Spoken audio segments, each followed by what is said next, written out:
સમાચાર સાથે બાબર લાભ હોસ્પિટલ ખાતે દિયોદર તાલુકા પંચાયતના સભ્ય કિંજલબેન નાગજીભાઈ ઠાકોરને દીકરાનો જન્મ થયો છે। બંને માતા પિતા અને પરિવારને ખૂબ શુભેચ્છાઓ પાઠવીએ છીએ। દીકરાને ઉજ્જવળ ભવિષ્ય અને તંદુરસ્તીની ભગવાન માં જગદંબાને પ્રાર્થના કરીએ છીએ। સત્યમેવ જયતે। કિંજલબેને પ્રેગ્નેન્ટ હતા ત્યારે પણ ખૂબ સંઘર્ષ કર્યો છે।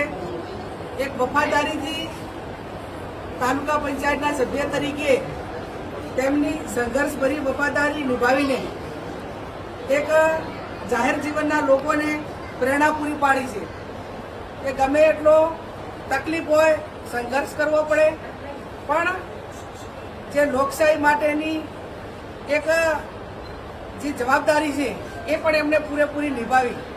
ત્યારે આજે એમને નોર્મલ ડિલિવરી થઈ છે।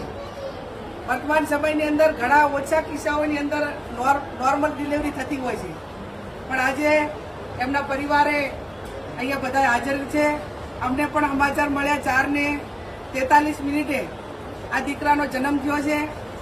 જ્યારે એના 6ઠો દિવસ થશે, 6મી મે એના જે નામાંકરણ માટેની એના માટેની જે પારિવારિક જે વિધિ છે એમાં પણ અમે બધા શક્ય હશો તો હાજર રહીને પરિવારને શુભેચ્છાઓ પાઠવશું અને અમારા બધા આગેવાનોએ એને મદદ કરવા માટેની પણ એ વખતે જાહેરાત જે કરેલી હતી એ પ્રમાણે મદદ કરવાના પણ પ્રયત્નો કરીશું।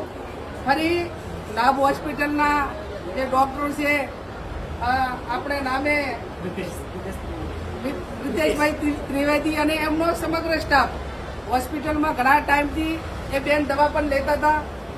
હોસ્પિટલના સ્ટાફે પણ ખૂબ સારી રીતે એમની સાર સંભાળ રાખીને સરસ રીતે કામગીરી કરી છે। ફરી તમે જુઓ તો બાળકની તંદુરસ્તી પણ ખૂબ સારી છે। એટલે ફરી પણ આ દીકરાને, એમના પરિવારને અને કિંજલબેનને બધાને ખૂબ ખૂબ શુભેચ્છાઓ પાઠવી અને કોંગ્રેસ પરિવાર તરીકે સમગ્ર માનવતાનું ઉદાહરણ પૂરું પાડીને અત્યારે બધા ખુશી વ્યક્ત કરી છે। બધે એકાબીજે પેડા કાઢા છે, પરિવારે ખવડાયા છે, અહીંયા પણ વેચ્યા છે।